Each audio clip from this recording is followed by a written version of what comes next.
Bible में चंगाई के बारे में बहुत कुछ दिया हुआ है और चंगाई परमेश्वर की इच्छा है, लेकिन कई बार लोग चंगाई को पाते नहीं हैं। दरअसल हम सिर्फ इतना ही जानते हैं कि यीशु मसीह ने हमारे लिए कोड़े खाए हैं और इससे हम चंगे होते हैं, और हम इस बात को ही क्लेम करते रह जाते हैं। और कई बार हम ये भी विश्वास करते हैं कि हमें कम्युनियन लेने के द्वारा चंगाई मिल जाएगी, और ये भी बिल्कुल सही बात है कि विश्वास से ऐसा करने से ऐसा हो भी जाता है। लेकिन आज मैं आपको एक और चंगाई का तरीका दिखाने जा रहा हूँ जो बाइबल में दिया है और जिसे बहुत कम लोग नोटिस करते हैं। अय्यूब 42:7। ऐसा हुआ कि जब यहोवा ये बातें अय्यूब से कह चुका, तब उसने यानी परमेश्वर ने तेमानी एलीपज से ये बात कही, मेरा गुस्सा तेरे और तेरे दोनों दोस्तों के ऊपर भड़का है, क्योंकि जैसी ठीक बात मेरे दास अय्यूब ने मेरे विषय में कही है वैसी तुम लोगों ने नहीं कही। बीते दिनों अय्यूब और अय्यूब के दोस्तों ने आपस में क्या बातें की हैं, ये बात परमेश्वर सुन रहे थे बहुत ध्यान से। अब आगे परमेश्वर कहते हैं, इसलिए तुम 7 बैल और 7 मेढ़े छाट कर मेरे दास अय्यूब के पास जाकर अपने निमित्त होम बलि चढ़वाओ, और तब मेरा दास अय्यूब तुम्हारे लिए प्रार्थना करेगा, क्योंकि मैं उसी की प्रार्थना ग्रहण करूंगा।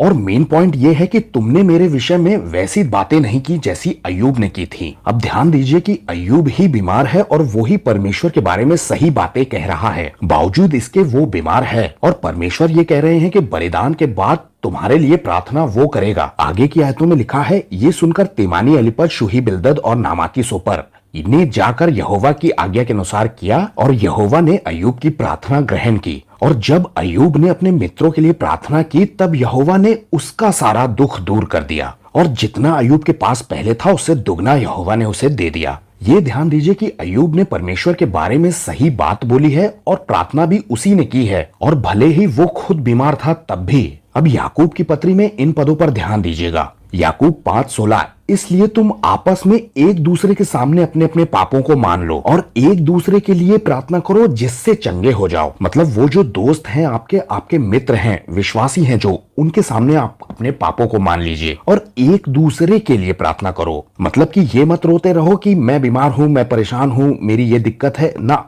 एक दूसरे के लिए प्रार्थना करो जिससे कि तुम हील हो जाओ, चंगे हो जाओ। धर्मी जन की प्रार्थना के प्रभाव से बहुत कुछ हो सकता है। और धर्मी कैसे ठहरेंगे? एक दूसरे के सामने अपने अपने पापों को मान करके। याकूब की इन आयतों में चंगाई का एक दूसरा ही तरीका बताया गया है। जब आप ऊपर से इन आयतों को पढ़ते हुए आएंगे तो वहां आपको ये बात भी मिलेगी। 12वीं आयत में ऊपर देखिए, पर हे भाइयों, सबसे श्रेष्ठ बात यह है कि कसम मत खाना, ना तो स्वर्ग की, ना पृथ्वी की और ना किसी और वस्तु की, पर तुम्हारी बात हाँ की हाँ और नहीं की नहीं हो, ताकि तुम दंड के योग्य ना ठहरो। ये पत्री विश्वासियों को लिखी जा रही है कि तुम इस तरह से रहो, इस तरह से बोला करो, और क्या नहीं बोलना है ये भी बताया गया है। कई बार हम ये गलती करते हैं कि बोलने में चूक जाते हैं और बहुत सारी बड़ी बड़ी बातें कर जाते हैं, और फिर हम नुकसान भी खुद ही उठाते हैं। यहाँ लिखा है कि दंड के योग्य ना ठहरें। आगे की आयतों में लिखा है, अगर कोई तुम में दुखी है तो वो प्रार्थना करे, अगर खुश है तो वो स्तुति भजन गाए, अगर कोई तुम में रोगी है तो कलीसिया के प्राचीनों को बुलाए और वो प्रभु के नाम से तेल मल करके उसके लिए प्रार्थना करेंगे, और विश्वास की प्रार्थना के द्वारा रोगी बच जाएगा और प्रभु उसे उठाकर खड़ा करेगा। अगर उसने पाप भी किए हो तो उनकी भी क्षमा हो जाएगी।